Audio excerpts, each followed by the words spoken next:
Hey, welcome back to Elk Camp, and welcome to the second part of our series on successful elk hunting and confidence.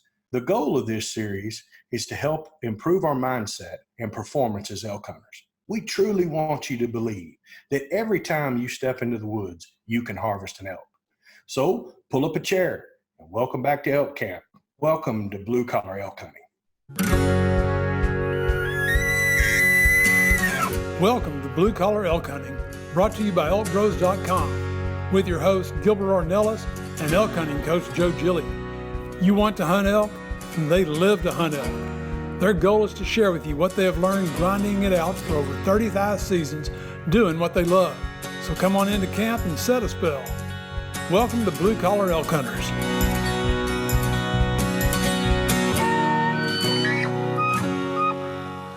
Welcome back, guys. As I said before, this is the second part of our ElkBros series on taking steps towards confidence and becoming a more successful elk hunter.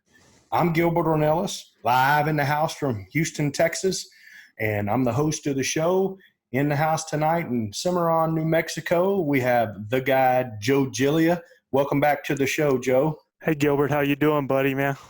Things going fantastic. Last week, we identified our main goals, so today we're going to talk about a couple of things. We're going to talk about the mindset needed, and then let's identify small goals that will help us to obtain our main goals. Joe, I'm going to let you kick it off from there. Okay, bud. And before I get started on that, a lot of people will say that or see that my buddy's not with me this evening. So, yeah, man. The second part of the dynamic duo with Leroy Chavez is a little under the weather. Yeah, he is. And, I think we talked about in the last podcast that for the first time ever, the duo is going to head out of New Mexico and we're heading down to Texas to do some hog hunting down there. We are so excited about having you down here to Texas, Joe. First time for you guys to be out of New Mexico hunting. We've got some fantastic hog hunting down here in South Texas on our ranch in South Texas. We need you. We need to get these things cleaned up. They make unbelievable table fare. We eat them all the time here. I've told you several times, my son and my daughter both are crazy about hunting these hogs. So. Oh, we're pumped. In fact, that's why Chav's not here. So about Monday, he got a little bit under the weather, and we always here's something for people out there. Whenever we get an injury or we're not feeling well, we always try to get a baseline, and we say, okay, with 1 being the worst and 10 being the best, how do you feel? And about Wednesday, he was about a 4. So, today he's about an 8, and he's feeling a lot better, but he didn't want to risk it because we're going to be jumping in the vehicle and heading down to Texas Saturday morning, and he wants to be in that vehicle heck or high water. So he's not here this evening. Yeah. We can't wait. We can't wait to have you, Joe. We're going to have some of our special friends there that I work with and plus that we hunt with together. So it's going to be really fun. You're going to get to meet a really close friend of mine, Kenny. We call him Kenny Mac, but his name is Ken McCorkle. So you guys will get to meet him and some of the crew that I run with. And you get to see a little bit of Texas and the beautiful South Texas brush country. And all that it's in full splendor right now, brother. I mean, we had 2 inches of rain down there last week. It was already green as can be. So it's going to be warm, just like it is always in Texas. Right. And we have some cool mornings, but it'll going to warm up to the mid to upper 80s during the day. So it's going to be a lot of fun. Well, and so our viewers know we're bringing the recording equipment down there, and we're going to record our next podcast from South Texas during the pig hunt. And, it'll be me, Chav, and Gilbert here, and they'll get a chance. I'm wanting to throw our Venezuelan mafia on the microphone, let people meet them and see some of our other brothers that are out there hunting with us and stuff. And it's just some great human beings. So I'm excited about the whole thing, and it's just going to be a great time. So, you bet. And Joe, we can't appreciate you enough for having this forum and the idea and the brainchild to bring ElkBros to the forefront.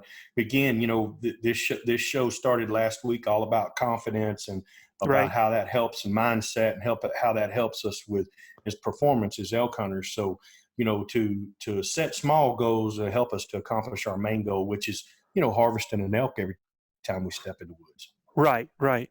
So in doing this, Gilbert, and trying to get everybody to give them the small goals to help them accomplish that main goal, the first thing that I want to do right off the bat is talk about the mindset you have to have in going through these steps. You have to, first of all, in all of this, and I'm talking to I'm talking to Joe Gilia a few years back, because I've got a great story about old negative Nancy here once. But you've got to adopt a positive mindset and get over that fear of failure. I think that is imperative to all this. You have to understand that everything in life as a whole is a process. Yeah, I once listened, in my day, Michael Jordan was everything. I don't know about LeBron and all that stuff, but Michael Jordan was the man. And, people asked Michael, right? And they asked him one time, do you fear failure? And his response to that was, I have failed thousands of times, over and over again. Last second shots, free throws, things that I've tried to do in games. And he said, I have failed 1,000 times, therefore I succeed. Because you have to risk, you have to put yourself out there, and you've got to have that mindset that, the reason we do this is because we're passionate about it, because we love it, and because we enjoy it. And you don't want to put something on your back, a big old monkey that you carry around, that starts giving you that negative attitude. So I've always told our athletes, and I've told my own children, and I've told plenty of guys that I have in my life, life is 10% of what happens to you and 90% how you deal with it. Amen. Amen, brother. So you can have pressure, frustration, anger, disbelief, and negativity in your life, but that is a personal choice. You weren't born with it. It's not something No, that's right. Yeah. It's not something that's in your hip pocket. It's not something that becomes a part of your persona by falling into you. It is a choice, just as composure, relief, gratification, happiness, and optimism. It's a choice. It's a way to live your life so that you can enjoy it fully and have a lot of fulfillment. Yeah, Joe, we talk to our players all the time. You were a track coach, and I coach fast pitch softball, girls fast pitch softball. We talk to them all the time about having a positive mindset. But one of the most important things that we talk to them about is winning and losing is all a process, right? Right. The only two things when we take the field that we can really control, that we have control of, is number one, our attitude, and number two is our effort. Those are the only two things that we can control. You can play your best game and get beat, and you can play your worst game and you can win. So winning and losing doesn't have anything to do with that, but the preparation the mindset that you have are the two most important things: your attitude and your effort. So I think that ties into what we talk about elk hunting all the time is, that's having that perspective a positive thing. mindset and understanding and preparation. Yeah. Mm-hmm. Yeah, and going to my track kids, I can remember having pole vaulters that, man, they just love to vault, and then they would get this mental block because they'd set this goal. I got to go 13.6. I have to go 14 feet, and it was like that particular goal, because they did this finite goal, became their mental block. And basically, the thing that I would tell anybody is that it's not about how high you go. It was about flying, man. Just go fly, do the thing that you love to do, get and launch yourself up in the air and enjoy that feeling. Just like us as hunters, it's all about the hunt. we can't No say doubt. that our hunt is determined by a certain score of an elk, or, uh, we want to be successful and get that kill, but does that mean that we weren't successful in a lot of ways? So that's something that I think is important. And I always like to tell the story, and I told my kids this, that, I've never been a target shooter. I don't own a target bow. I'm fingers, instinctive, bare bow. And so one time I took a trip down to New Mexico State Indoor Championships and said, let's give this a whirl. And I showed up inside that place and had my hunting bow with all the camo on it, and my side quiver, and All your fuzzy exactly dice. Yeah. exactly what I hunt in. Well, Right. after day one, I really didn't know a whole lot about the scoring, man. I mean, it was only 20 yards, so it was kind of like picking off squirrels on the side of a tree as far as I was concerned. And Sure. just shot, had a blast, left out of there. And what I didn't know was, they score you on a certain amount of points, and then in case of ties, they count your X's. And I guess most people in that first day were averaging around, in my category in bare bow, they were averaging about 5 X's, 6 X's or something like that. And uh, evidently I had scored the highest score that was comparable to a lot of guys that were shooting pins and had like 14 X's on that. And which I could care less. I was just going and shooting and having a good time with everybody. The next day that I show back up, well, when I come in there and I check my registration and I get my lane and I'm heading over there, I'm walking and people are going, yeah, there's that guy. Yeah, oh yeah, there's that guy. Yeah, that's him right there. And I go and line up in my lane, and all of a sudden I look back and all these people are standing behind me to watch me shoot. I kid you not, man. That target that seemed this big, and if you're not seeing my arms, guys, it seemed like that target was 3 foot wide, All of a sudden, it was like it went, like it was 100 yards away. Yeah. My first shot, I never hold my arrows. I never hold my string.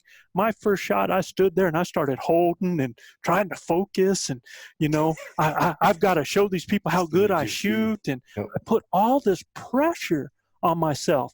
And I kid you not, Gilbert, I shot the target over to the right of mine. Awesome. And what was the difference between day one and day two? Pressure. It's because I was doing what I loved and I was enjoying it and staying in the moment. I wasn't adding all this pressure. I wasn't putting all this disbelief in my head. I wasn't worrying about what other people thought. I was doing everything for me. And so that's the positive mindset and the things that I want people to think about, the reason why you do what you do, and understand that all of that additional stuff out there, all those pressures we put in, all those negative thoughts, we do that. Nobody else does it. Right. We have to allow that to happen to ourselves. So that's something that I think before we go into the rest of this stuff, that's the mindset. And now that we know what mindset that we have to have, so let's talk about the goals and let's get to the small goals needed. Okay. Yeah. And for our listeners that are out there, we're with Joe Gillia, the guide out in Cimarron, New Mexico. He's talking tonight about how we get our minds in the right, positive mindset to go out there and attain our goals. Every time we get out there in elk camp, where we can go walk in the woods, we truly believe that we can kill an elk. So, Joe, I know you got a list of things to talk about with our viewers and our listeners. Well, what we're going to cover in this part, and what we don't cover out of this, is going to be into a part 3, because I'm not gonna shirk or cut out the quality of this trying to get something in a certain amount of time. And I think it's so important that people understand that in that ability and confidence development in certain areas will help you to achieve this main goal that we're talking about, which is to be able to go into the woods and fill your tag.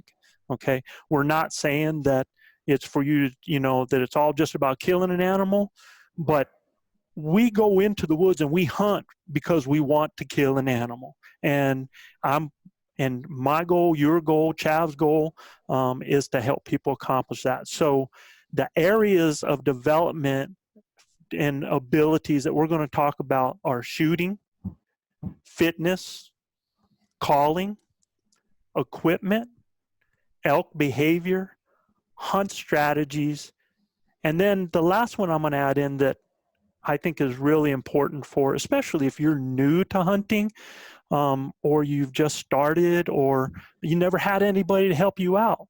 The last area we're going to talk about is hunting etiquette, so we can bring the honor that we're all trying to bring to the hunt. Okay, so the first area out of that list is shooting confidence. And remember, guys, girls, men, women, this is a process. You've got to give yourself opportunity to improve. And if you haven't shot for a while, like Gilbert, like yourself, man, you shoot all the time, right? So one of the statements that I'm getting ready to make might not necessarily go to you. I'm out there today. We had 23 degrees here in Cimarron today, and it was chisping snow, but I'm outside shooting, I'm getting ready to go down to Texas, and I have to honor that and honor y'all's place and do things the right way. So for those people that are just starting out, or those people that have been doing for a while, some of this is going to apply to you, some of this isn't. So just take it in and think about it. If it doesn't, move to the next level. Gilbert, yourself, there's some of this stuff there's no way you could do because you'd probably be tearing up some of your arrows. You know what I'm saying? Yeah, it's been a process for me too, Joe. So, when I first started out, I needed to shoot all the time. I, like you, started with a finger tab and a couple of little pins. I wasn't as bold as you were to think that I was going to be able to do it without a pin, but I started with an old Bear white-tailed 2 back in the day, and I had 3 pins on it, and I started with a finger tab, and I was lucky to hit a pie plate at 20 yards and then 30 yards. And then, man, shooting at 40 yards was going to be eclipse, and being able to do that. So it all started for me just like everybody else, and putting the time in shooting. Right.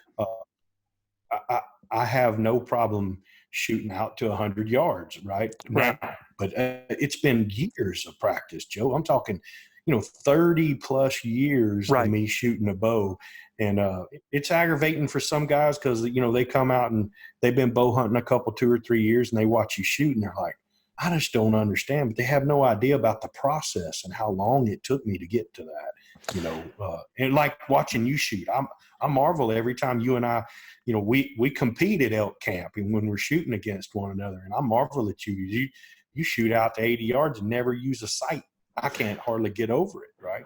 Well, and the thing is don't think that my shooting is anything special. I think the only reason I don't shoot sights and pins is I'm just not smart enough. I don't think so. I keep it simple. So when you say that, when you do hunt with guys that are different than you, it's been helpful for me because I can tell you a whole lot of times that pin's just a locator for me. I got to feel like it's in the right place, before I let that arrow go. Sure. And there are a lot of times I don't. The pin's just where I need to be. And that's just me growing as an archer shooting more, and I think people will get there. But, man, you got to put your time in behind that bow. And being strong and strength, I think, is a really big thing to help you be more consistent with shooting the bow. No, that's exactly right. In fact, that's for those people that – a lot of times it happens that you have a long period of time when you're not able to shoot, and then you get back into trying to get your rhythm back, prepping yourself for the seasons that are coming up. And in order to develop that shooting confidence, I tell people when you first start shooting, when you start, first start doing your series at 10, 20, 30, 40, 60, and whatever you're shooting there, and you haven't shot for a while, just understand that the act of shooting itself is more important than the accuracy of the shot.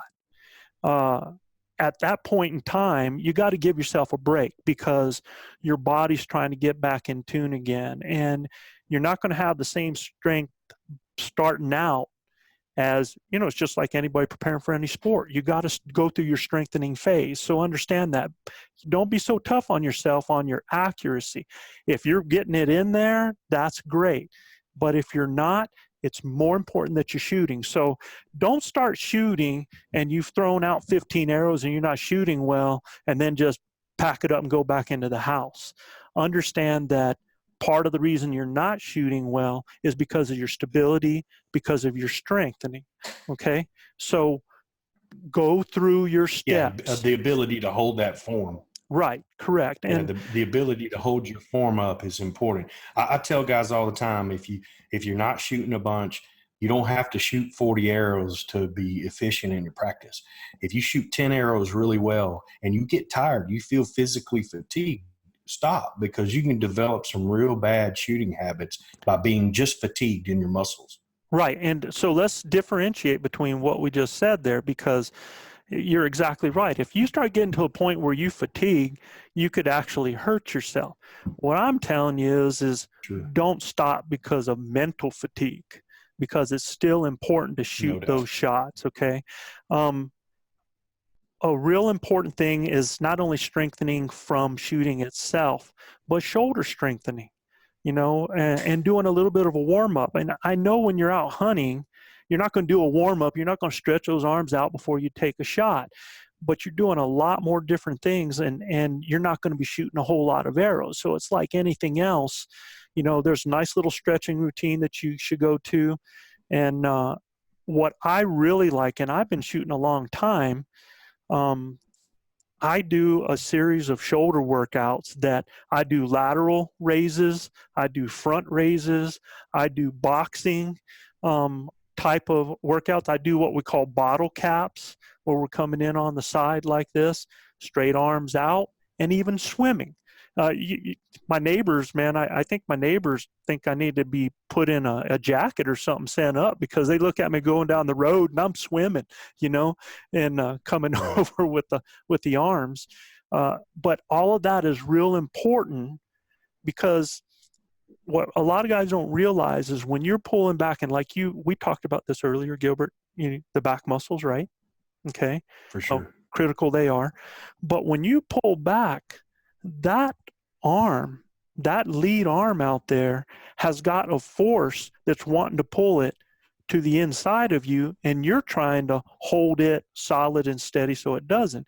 And if you're weak there when you're pulling, as you release and you're trying to get against that, you're going to be throwing things out to the side. So getting those lateral raises by putting your, bending over at the waist and doing those raises that you do on the sides there are really helpful exercises to bring your shooting in line. Okay. So that's the strengthening part, right? So let's talk about the small goals for your target. If you're just starting out, and you guys are new to this, we like to use a paper plate. And I think, Gilbert, you always put something in the middle of your paper plate. I do, and it's for me, it's because I want to simulate where, I always look at an animal that I'm going to harvest. I imagine a red dot on that animal. Right. And when I find that spot, that's the only thing I look at on the animal. So I want to find that spot on a target too when I'm practicing, because that's part of my regiment to go through, is to find that spot. And if you look on my riser or my bow, it's written in red ink. It says pick a spot. And that's so every time I draw, I see that. So now when I practice, I pick a spot out on the spot to shoot at, right? So here's actually fine-tuning my practice. Here's one that you probably haven't heard of, and it does just about the same thing, is that you take a pie plate on your target and you put one on the left side, with your red dot in the middle of it. Then you Right. take and you put a pie plate right next to that on the right side with nothing in it. And what you do is you look at that first red dot and you try to do your shot at it. Then your next arrow, you're looking at the plain plate and you are seeing where that dot should be, just like you're looking at an animal and trying to place it there. Now, I like that. I'm going to try it, Joe. yeah, see how that works for you. And now, You bet. for people, as far as, remember, you're going from small goals to larger goals. So you start out with a pie plate. And let me tell you, if you're an elk hunter, a pie plate is a kill zone. That's a kill zone.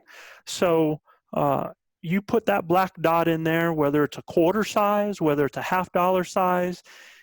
To me, I like something about a $50 size on there. But the reason you want to have that dot is aim small, miss small. If you start aiming at a full white paper plate, you're going to send arrows everywhere. But if you focus on that dot on the inside and that's your spot to look at, you're going to see your groups tighten up. So start with that pie plate. First Joe, paper plate. When you do that, how many of those arrows are you wanting to see get inside that pie plate, right? If you're shooting a group of 5, I mean, are we looking at 3 out of 5, 4 out of 5? Is that where you want it to be? You start with 3 out of 5, Yep. Set that goal. My first goal is I want to be able to put 3 out of 5 of my arrows inside that paper plate.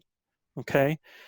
My next goal, if I'm achieving that on my rounds, and what I mean is your proficient rounds. So if you're doing that from 20 to 30 to 40, now you're ready to, your goal should be changing.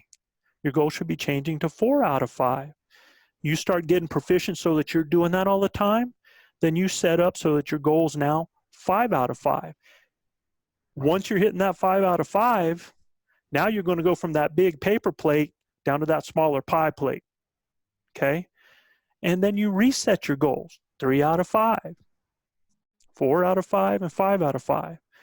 And if you're a pin shooter and you're starting to peg that, now you're going to go to that coaster size, to the point where now you're going to be putting stickers, inch and a half stickers at 5 places on that target, and you're going to have to alternate around, or you're going to be paying money in arrows.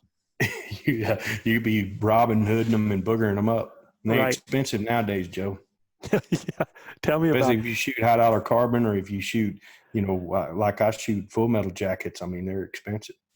and that's, we're not going to go too far into arrows, but like I said, I'm a blue collar hunter. Been grinding it out for a while, and man, I shot double X75s for years. In fact, when Gilbert Ornelas and I met, I'm shooting aluminum arrows, and Gilbert's like, "Oh man, you ought to try this carbon arrow out." And I was like, "Buddy, I cannot afford those carbon arrows." Next thing I know, I'm receiving a dozen carbon arrows in the mail after a hunt, and I did not want to like them. I just didn't. It's just like you should be ashamed of yourself, Gilbert. Just like a drug pusher, man. You just You give them the first free dozen, and they coming back for more, Joe. So, Yeah, now if he runs out of bullets, guys, he calls. that was horrible. But You no, guys will hear me talk about bullets too. We joke about how much bullets cost when we're shooting arrows and everything. But if you hear me refer to my bullets or something like that, we're talking about arrows. right. And this stuff that we're talking about here now, when I talk about shooting confidence, right now I'm being bow oriented.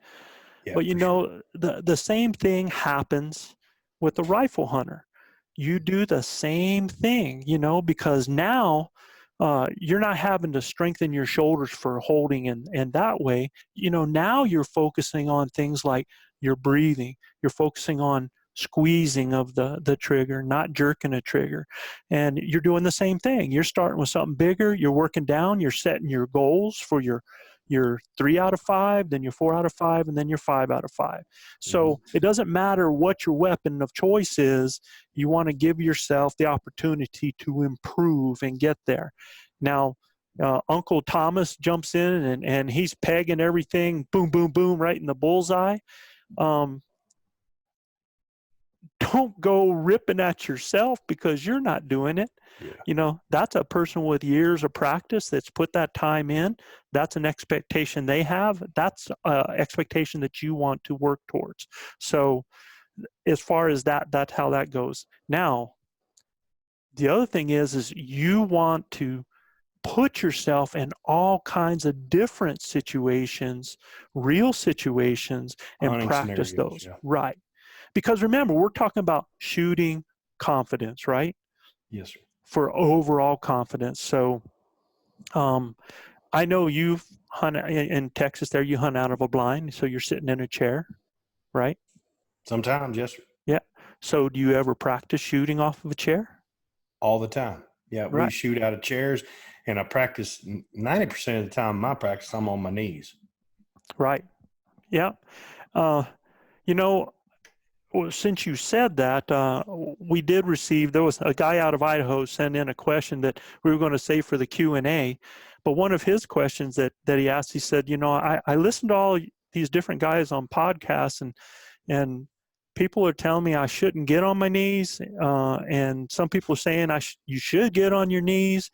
And so I'm going to answer that real quick before I move on. And in that, you've got to understand that there's so many variables in hunting. And also we're all a product of our environment. So John, in Utah, if I was hunting in Oregon, where they have those old forests with 150-foot trees up there and growth the way they do, like that jungle down on the bottom of it, I don't think I would ever get on my knees, because if I did, I ain't seeing diddly, You might not man. ever see a kill zone. Yeah. You'll never see it. Yeah. But I am a product of my environment here in the Rockies, where our pines have a tendency to really start branching out about 5 foot up. And we have low oak brush. So we have more of a view under the canopy, where a lot of people have that, that view. In some of those places, they have to stand up just to be able to see. And I prefer my knees because of where I'm at, to give me the optimum shooting lanes. And that's all that matters. Remember, goal number one is to give yourself the best opportunity with the best shooting lane. So whichever that works, that's good. Out here in New Mexico, it's the knees for me. Yeah, for me, Joe, it's all about anchor point for me. Mm-hmm. So when we're bow hunting in Texas, a lot of times we'll have to either lean out, or even if we're in a tripod or a blind, we'll have to lean out to get to move to get a shot. Well, when we do that, that generally changes our anchor point. And I have made some errant shots, some undesirable shots, because I've had to lean out and stuff like that. So I practice doing that now. I practice leaning out or being in an uncomfortable position to make a shot. I remember the first time that I was with Carl Gamage in New Mexico, and I was going to shoot a mule deer. I'd never shot straight down a mountain, and Carl ranged that deer at 31 yards straight down. Well, I've never shot it down the mountain. I put my 30-yard pin on him, hit him right in the top of the back. It just skipped off the top of his back. Well, I've never done, I'm like, I ain't never missed an animal ever in my life with a bow. And Carl said, well, you can never say that now, Pilgrim. I'm like, so I went down there and looked at my arrow, and sure enough, I had hair on my arrow. I said, see, I didn't miss him. He said, well, we ain't eating venison either. He said, I don't know what to tell you. I said, well, I'll tell you what, I've never shot straight down. So I went back to camp, got up on the side by that corral over there, and shot straight down at a target at 31 yards. And I was a foot high.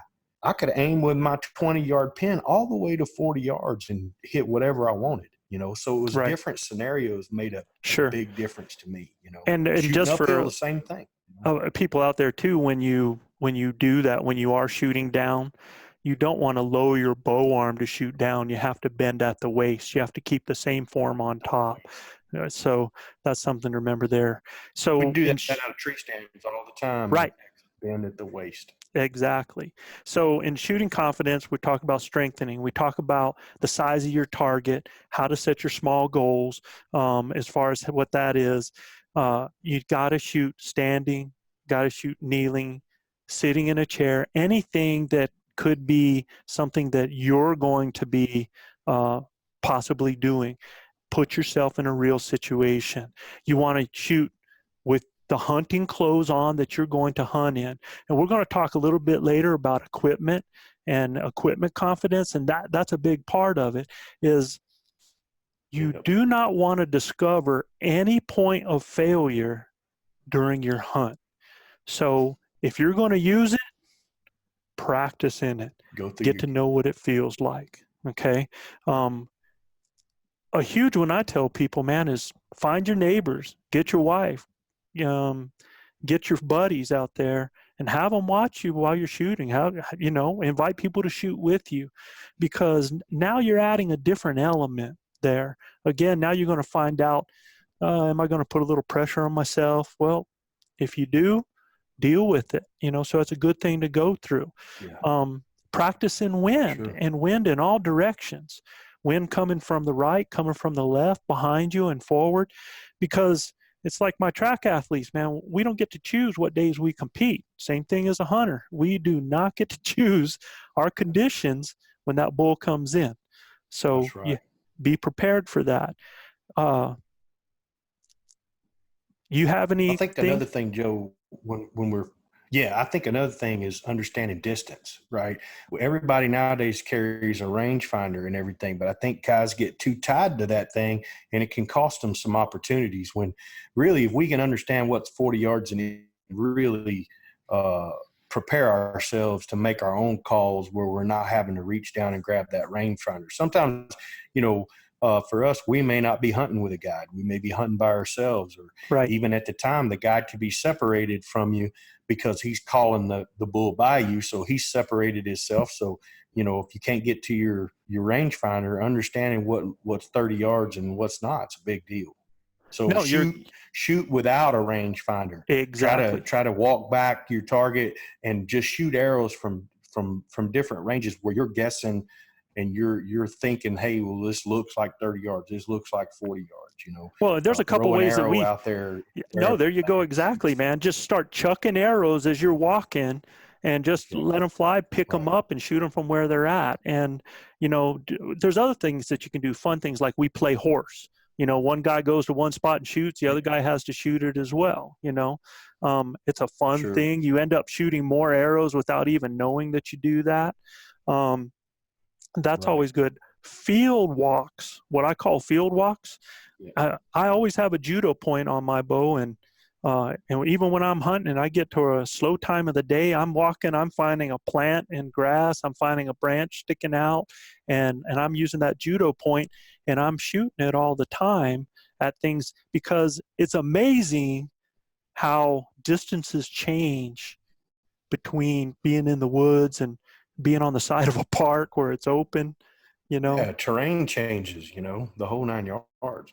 Right. Everything changes. So field perception, everything, when it's denser, it's different. Yeah. Field walks are awesome. So that's something that's really cool. A lot of times you're going to be out of breath, huh, Gilbert? Yes. If you hunt with Joe, you're going to be out of breath 90% of the time. Joe might not be, but you will be. So a good idea, especially if you weigh 330 pounds, is go ahead, sprint, find a pole. And we did this playing horse, man. You take the two guys, you sprint to a pole, you sprint back, pick up the arrow and shoot it at the target. The other guy has to do the same thing. Shoot when you're out of breath. If that's the case, learn to control your breathing. That'll help you in two ways. One way, if you've just been dogging an animal to get up on them. Secondly, if you start to get nervous and you start breathing a little fast and a little hard, and guys, I've been there. I have had my heart coming out my mouth so loud that I could swear that animal was going to hear it, you know? So, I hear it in my eardrums. Yeah. Sun in your I mean, I know I'm face. alive because all you can hear is doom, doom, doom, doom. I'm like, I know I'm alive. My heart's working because I can hear it up in my eardrums. It's beating that hard. If Sure. I'm hunting, I'm living, right? So all day, every day. shoot with that sun in your face. The prime situation is for you to have the sun at your back and in the eyes of the animal. But if you don't, and you end up having that in your face, practice that. Shooting through obstacles is huge. I mean, that is one of the biggest things to do. Get tree branches, shooting through areas and trees, things covering the kill halfway, 3/4 of the way, real close to where you are. See your trajectory and how it happens. Like we talked about, one arrow at unknown distances, just throwing it and shooting it. 3D competitions are one of the best things to do to build that confidence. Small game, you know. But when you go to 3D shoots, it's always interesting because a lot of times when I go, I'm a bare bow and they don't sometimes have a division. So I get thrown in with the pin shooters, and then it becomes, well, how far do you think it is? And, you know, what pin did you use? And all of these things. And I actually find myself sometimes reverting and trying to shoot like them, like holding and stuff like that. And that just kills me, man. I just got to go back to doing what I do. And so doing those things are good. And I will tell you the other thing for building that shooting confidence is shoot 20 yards and 10 yards further from your comfort zone. If you want that 30-yard to really tighten up, shoot those 60s. And you're not shooting the 60s because you want to shoot an animal at a 60. You're shooting that because it changes your focus when you get up to that 30. It really does. It really starts pulling things together. So I definitely recommend for that to happen. No doubt. No doubt. You know, for our viewers out there, we're here with Joe Gillia out of New Mexico. He's the guide here, and he's the voice of ElkBros.com with Blue Collar Elk Hunting.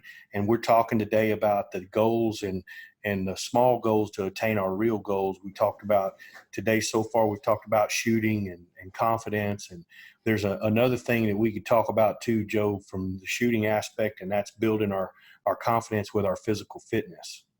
Oh, yeah. Yeah, I think conditioning, being in shape in elk hunting is huge because it's a wearing sport, man. I mean, it's tough on your body. It can be tough on your mindset. Really, and if you're not in shape, that mindset can get a lot more negative real fast. And, you know, I can remember specific times, you know, being on top of a ridge and spotting a group of animals all the way across on the next ridge and saying, let's go. And, you know, friends of mine are looking at me like, say what? But if you don't go where the elk are, you ain't going to kill one. So, you know, you have to, man. If you tell Joe you hear one, you will go. And understand, again, just as in the shooting confidence, fitness confidence and being in physical good shape to hunt is a process, man.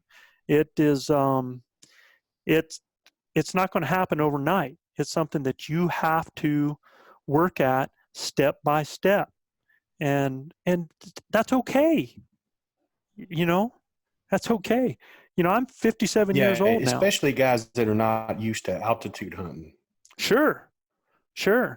And, you know, you can work your butt off. It's a process. Yeah, you can work your butt off down there in Houston, but it's still going to take you 2-3 days of working up here before you acclimate, right? No doubt. So you're gonna sweat like a pig for the first couple of days, man, and you know there's other things you're going to have to deal with. Yeah, for me, the fitness part has changed my game tremendously. I've always been a pretty good shot. I've always been a pretty good shooter. I've diligently practiced, but it's been what's really changed my game to be able to really feel like when I go out in the woods that if I hear an animal or I see an animal, I can harvest him. It's because I know I can get there. You know, when I first started, I couldn't. You know, I was relegated to hunting wallers and blinds and stuff like that. I just couldn't. I wasn't mobile enough. I mean, when you're weighing 330 pounds and there's absolutely zero people, I mean, zero oxygen at 10,000 feet, right? Somebody long days ago got all of the oxygen up there because there is none up there. So at the end of the day, you've got to be prepared physically for that siege. Right. Right. Because it's man, they play mind tricks with you. You don't even want to get out of bed the next day. You know, that's the great thing about the whole fitness thing and fitness part of it is that it is beneficial more than just for hunting. You know, it's a lifestyle change. It is. And, you know, I lost my father at the age of 13. And one of my promises to my children when they were born is the same thing wasn't going to happen to them. Now, I know there's all kinds of things in this world that could have changed that promise, but it wasn't going to happen from me doing things to my body to cause that. There are things that I could do to create my life to be longer, healthier, more fulfilling. And one of those is just being in decent condition. You know, Gilbert, sure. You, by going from 330 some pounds to, man, you're now at 250 something right now. You've given the gift of an additional 10 years to your kids, you know. None of us have our finger on what the plan is. Yeah, my wife will tell you that's a real blessing.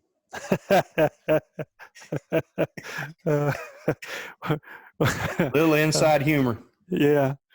But I honestly, man, it's, you know, none of us have a finger on what the plan is for us, and none of us know when that time is, but we can sure take care and give ourselves the best opportunity for a long life, just like we talk about with hunting. So in talking about fitness confidence,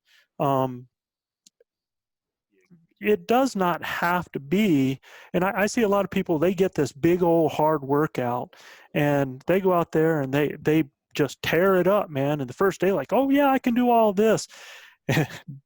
Day number 2, they feel the soreness. Day number 3, they're crawling out of bed, you know, because they've just never done that. They just overdo it. And a big key is not to overdo it, to stay within your range. And then again, remember, it's a process and build up to it. So you've got to have a warm-up routine. And I don't care how old you are. I coach kids that were, you know, 11, 12, 13, up to 17 years old. And if those kids did not have warm-up routines, then they caused injuries to themselves. As we get older and our tendons get a little bit stiffer, and we take a little bit longer to repair, it's imperative that we do that we prep our body for that. So in doing these workouts, make sure that you have a warm-up routine. And that can be anything from a brisk walk to just some dynamic movements after that brisk walk, and then going into other things. Key, especially for us, is flexibility. You know, I've got a good friend of mine now that's suffering from sciatic, and you know, that's a painful thing to deal with, and a lot of that has to do with our tendons and keeping ourselves flexible. So flexibility, you start out with 15 minutes. If that's your first goal, 15 minutes minimum, 2 to 3 days a week, then to 20 minutes, then to 30 minutes.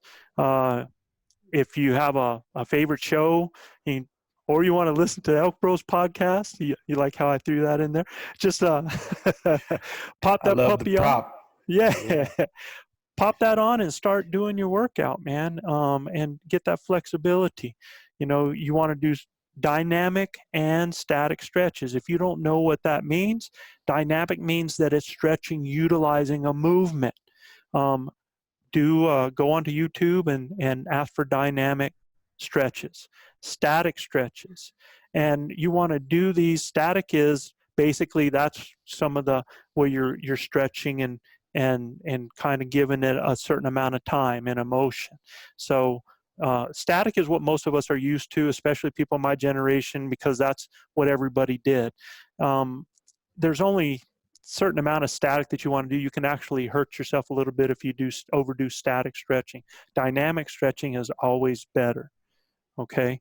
And the areas that you're going to want to focus on for elk hunting is Achilles and calves, hamstrings and quads. Hamstrings are in the back of the thigh, the quads on the front of it. And some that most people ignore that is really huge and forgotten are your hip flexors.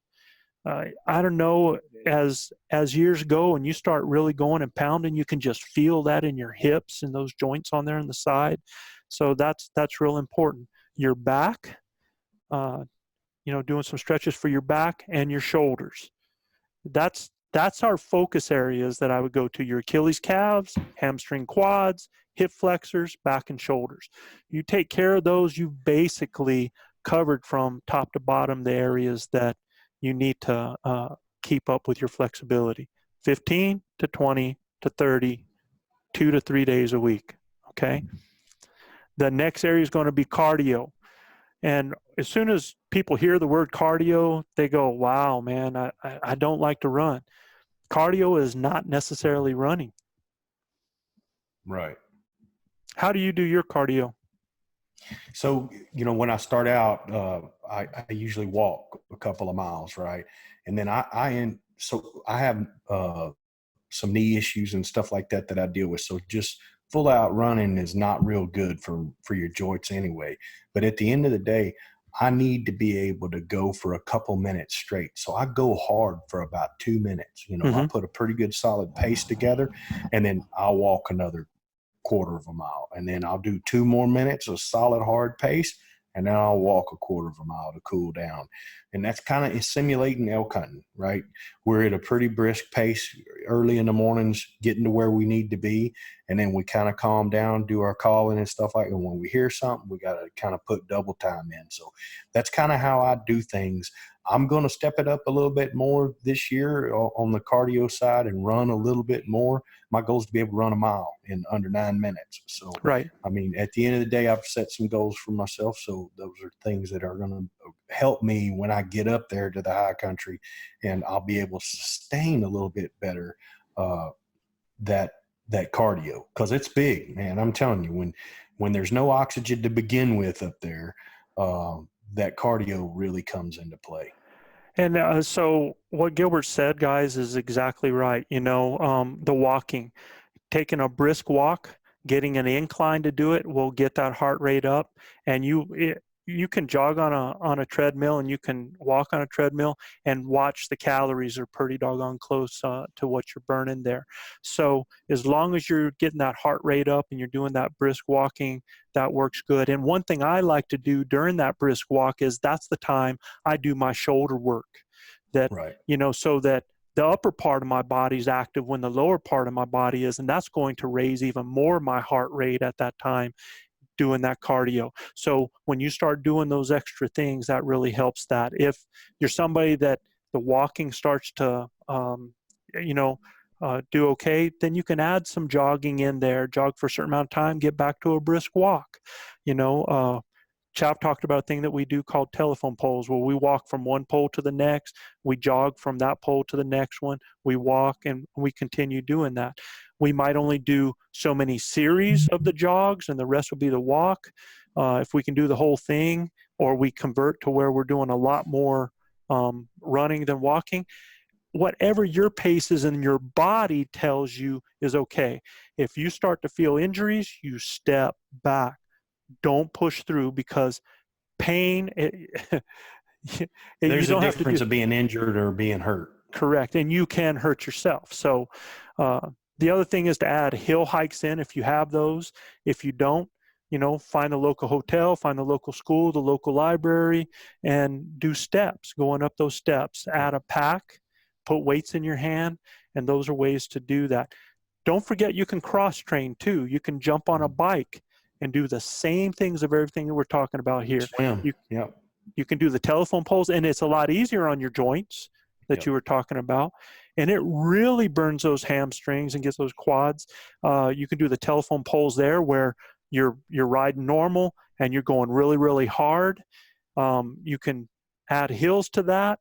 And what's really good is when you're doing hills or some of those, go into a higher gear so that you have to push harder when you're going on that. Okay. Yeah. For me, when I'm doing my running and stuff like that, I increase every week. I try to increase almost 10%. So if I'm going 2 miles, I go 2.2 miles the next week. And if I'm 2.2 miles the next week, I go to 2.4. So I'm increasing the amount that I do every week until I get up to 5-6 miles, Right. And by that time, I'm in pretty good shape when I'm get to elk country, and then I need a couple of days to acclimate, but I'm ready to go, and this year being a lot lighter and stuff like that's going to help with the running and stuff. So sure, it should help a lot. And the last area in doing this is strengthening. Now, when you're doing your cardio, Gilbert talked about going a certain distance. That's fine if you want to do that. You can do it by time. You're going to do it for 15 minutes, or you're going to then build to 20 and then 30. If you're doing a 30-minute walk out there, you're getting in what is required basically for most people and what they should be doing anyway. So that's a good way to go, and I always tell people too, if you're doing 15 minutes, go out 8 or 9 minutes and then turn and come back, because a lot of times you're going to come back at a brisker pace. You're warmed up, and it's just like a horse going to water. So you can see the end. I actually have my wife go drop me off 5 That's miles awesome. from the house. Mm-hmm. And I got to go. I got to come home, right? So she'll drop me off, and I know I got to come back. So I want to eat. Yeah, and that's huge. That's really cool, because you got to get back home, right? Also, when you're doing any of this stuff, you're out there, make sure you have a cell phone or something with you in case something happens. Here, I've come across rattlesnakes when I'm out hiking and walking. Anything can happen. So make sure you let people know where you're going and that you have communication. So the next area is going to be strengthening. And again, 15 minutes start with, work to 20 and work to 30, 2 to 3 days a week, and just use body weight exercises. If you want to change this and this is under you, that's awesome. That's great. Now, I don't have to worry about you, but if you're somebody that doesn't do any of this, you start out with push-ups, okay? Push-ups is one of the best all-around strengthening core work, shoulders, triceps, chest. It's just one of the best all-around exercises. That's why our Navy SEALs believe in it so much. So you got push-ups, body squats. Now, how many should I be doing of these? Well, if you've never done them before, do them in sets. So if I've never done them and I can do 5 push-ups, then I'm going to try to go 5 push-ups and then 4 push-ups and then 3. So that's 3 different sets where I'm giving myself a break off of it until I can work up to 5, 5, 5. Once I'm there, now I'm going to try to go 8, 7, 5. Okay, and I build up to those 8, and then I get so that I'm doing 10, and same thing. It's not where you're forcing your body to do it. You're going to build goals and try to get that up. If you can get to where you can do 30 to 40 push-ups straight, in a series, give your body a breather, and then do a set of 20, a set of 20. I got news for you. You're pretty solid with that. Okay. Body squats, and what I just told you about your sets and numbers goes for all this stuff. Okay, it goes for all of it. The only ones that I'll tell you here in a second: body squats, squat thrusts. And if you've never seen a squat thrust, some people call them burpees. Just look them up on the internet. It is the greatest all around exercise you can do. In fact, you do those squat thrusts like that, you might want to give yourself a break on the push-ups. So, And my kids hate them. yeah, They're like, oh my gosh, up downs. No, coach, no up downs. yeah. So then They're strength builders quickly. step ups, right, Gilbert, Yeah. where, stepping up on something, work on that being a little higher as you go. And then I would say the last thing, because I've given you push-ups, body squats, squat thrusts, step ups. And what's nice is you can do a series of push-ups or a set of push-ups, and then you do a set of step ups because you're working something different. Then go do your second set of push-ups, go to a set of step ups. Okay. And the last thing is going to be core work or planks, basically where you're getting kind of in a push-up position.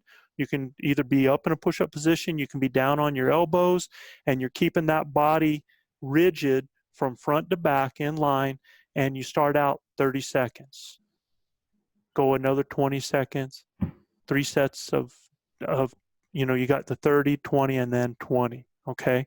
So then build up to where you can go 60 seconds, 3 times hopefully you get there. If you get that, you're doing good solid core. And then you can start looking into other core exercises where you're reversing out and doing them opposite, doing them on the side.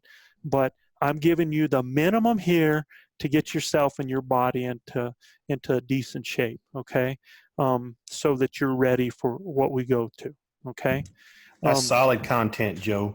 For those of you listening to us, we got the guy, Joe Gillia from Cimarron, New Mexico, and he's been talking about everything from improving our mindset and in our shooting form, the exercises to get better because we need to be strong.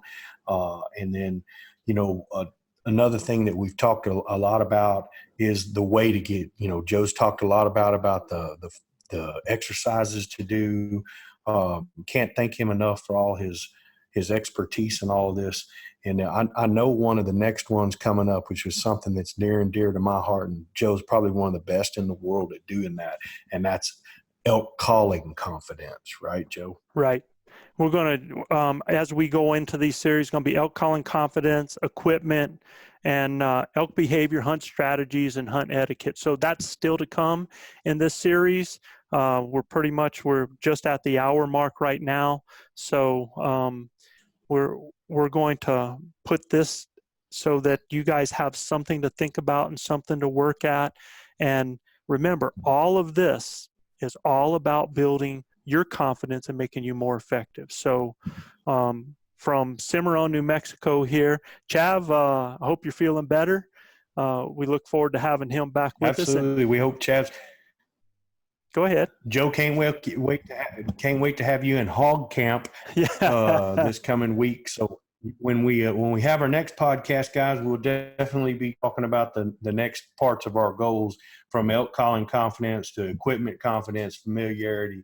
We can't wait to have our next podcast. It will be in the great state of Texas for all our ElkBros listeners. From me here in H-Town, Gilbert Ornelas, here in Joe Gillia in New Mexico. Thank you guys for being in elk camp with us tonight. We'll see you next week. Adios, guys.